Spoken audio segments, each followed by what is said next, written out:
TitleMatchNetwork.com. What are your memories of the Florida Territory and Eddie Graham? Eddie Graham was like a second father to me.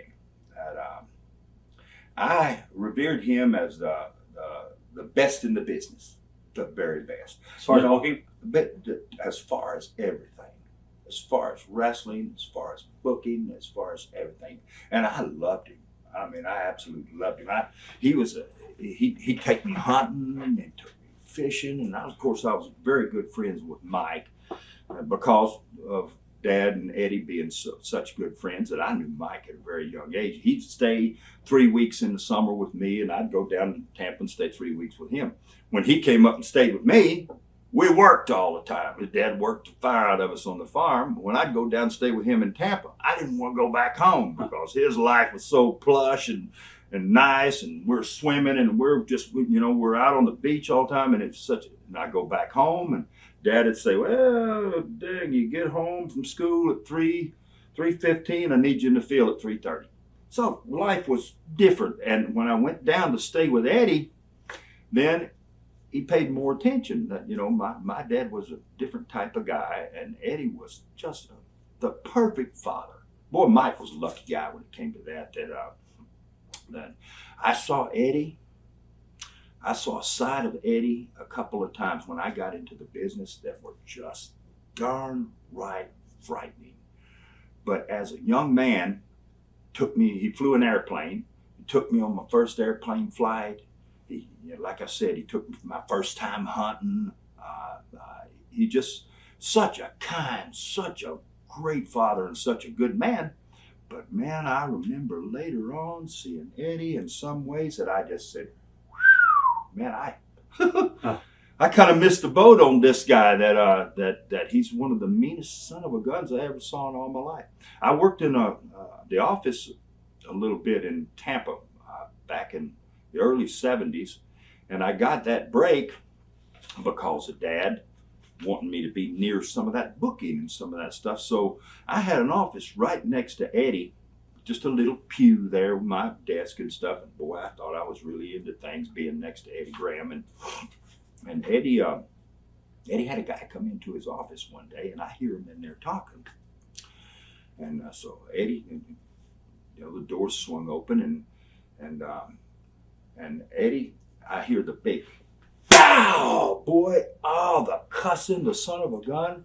And I come around and look inside that door, and that Eddie is on this guy, just beating the living heck out of him. And you go through my office, and it was Louis Tilley, and he had an office there, and then you went out into a hall, and then there was a big stairs going down, and boy, he kicks the guy out through the office into the hall, down the stairs, bloom, da doom, da doom, da doom, da doom, da doom, and out the little glass door at the bottom, and then the guy running down the street, and all bloody and beat all to hell, and Eddie chased him down the street about a block, and the guy take off, and Eddie come back in the office, and just as cool like that, he looked at me and he said, SB sat on my desk.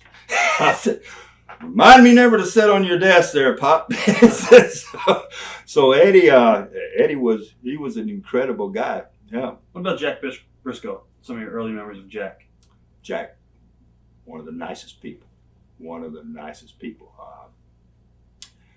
A tough son of a gun. As a young guy growing up in the business, there was no young guys that started in the state of Florida that didn't just see Jack Brisco as just God made for wrestling. I mean, he was absolutely perfect, and he was used that way. Eddie loved him like a son. Jack was incredibly tough as a shooter. I mean, you'd have guys come down there, and Jack was so nice, you'd never do it. They had what they call a snake pit down there in the old Sportatorium in Tampa. And boy, it was bad news to go in there. That you had Matsuda and Bob Roop and Gordon Nelson. They just had 15 guys that hung around that area, and you didn't want to go in there and mess with them. And Jack seldom went in there because he didn't like that brutal side of things. But if Jack went in there, he took them all down, every single one of them.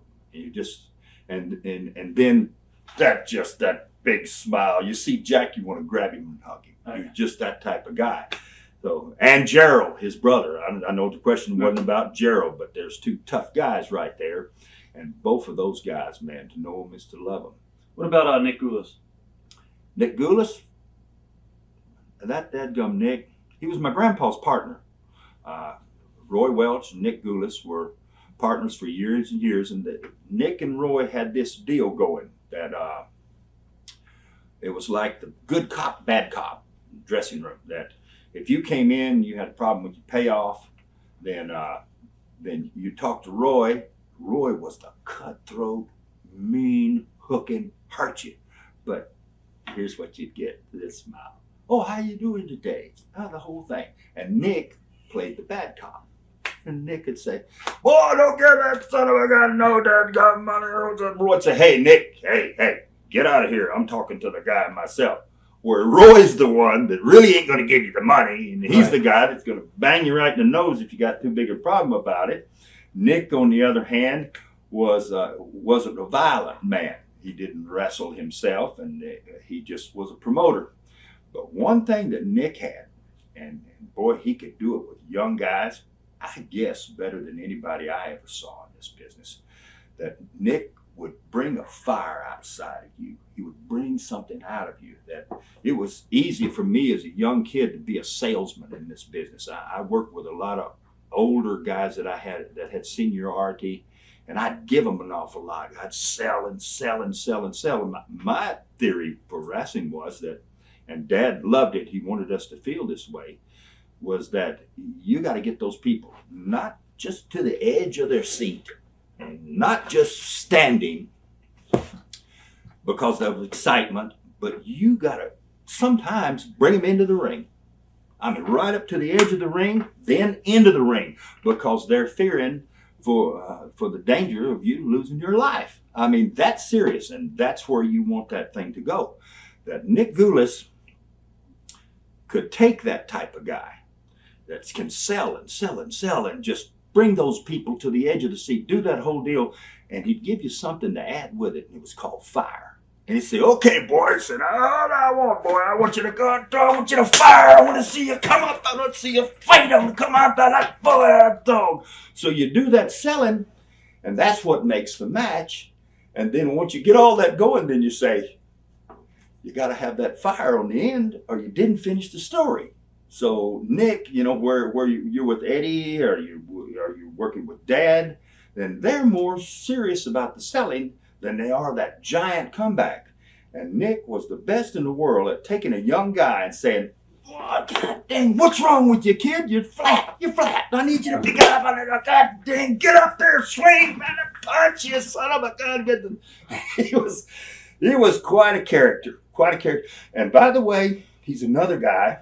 He was a shyster, son of a gun. He's the type of guy who give you $15 where he owes you $100. And then you gripe, oh boy, that thing, and pull that big old wad out of his pocket. He always had a big wad of money in his pocket with a paper clip. And he had $100 bills and stuff in there. He'd rip off another 20 for you. He owes you $100, so now you got 35. You're going to be happy you're going to be happy with your 35 where you're due 100, Nick. But I knew that about Nick, and I was able to get the 100 because I knew it about him. So I had a very good relationship with Nick, and I always have to tell people I hear guys say, oh, that old Nick Gulas, he was a sorry son of a gun. What a dadgum cheat and liar and whatever. But he was a businessman. Not a cheat, not a liar. And he had that give it to the young guy stuff. And he started more young guys on a successful track. Probably than anybody I know in this business. I have a great respect for Nick Gulas. What about Dusty Rhodes? What are some of your early memories of the American Dream? Oh, man. Dusty was one of those guys. Now, Eddie and Dad were booking partners, and down when Dusty came into Florida and really got himself on a roll. Dad wasn't real big on Dusty because Dad said he don't have those credentials. He said, Eddie, come on, he's not in shape. He's over 300 pounds. You put the championship belt on him, somebody's going to stuff it up his butt. Somebody's going to give him a hard time along the line here. And Eddie said, hey, buddy, he said, this is where we draw the line. This is where we draw the line between hooking, tough, and making money in this business. Eddie was right on the money. He was right. This business was taking a change. Might have been good if it had taken a change a little bit earlier. But Dusty was one of these guys that stepped in there, and Eddie just fell in love with Dusty. And so Dad had to sit back. Dusty and maybe there's sometimes a little hard feelings between Dusty and I, where nothing's ever happened between Dusty and I, except me just getting along with him and liking him and him the same way.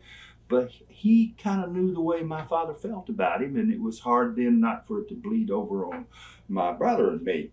But I'll tell you, my personal feelings about Dusty, greatest showman, the greatest showman. Even today, I can't sit down with Dusty Rhodes 2 seconds without rolling and cracking up laughing. I mean, he just got it. He just got that. I mean, he just, and to be honest with you, and getting to know him and being around him, Dusty's a tough son of a gun. I mean, boy, I've seen him give it up for this business. And so I think probably where it came my dad and Dusty, my dad, one of the times that he was a little bit off the ball. He missed where Dusty was concerned, because Dusty was a tough guy, and Dusty gave it up for the business, and Dusty was talented, man. I mean, you just work, watch him, and just do your very best to be like him, and you're gonna do yourself some favors in this business. Watch thousands of exclusive shoot interviews right now on TitleMatchNetwork.com.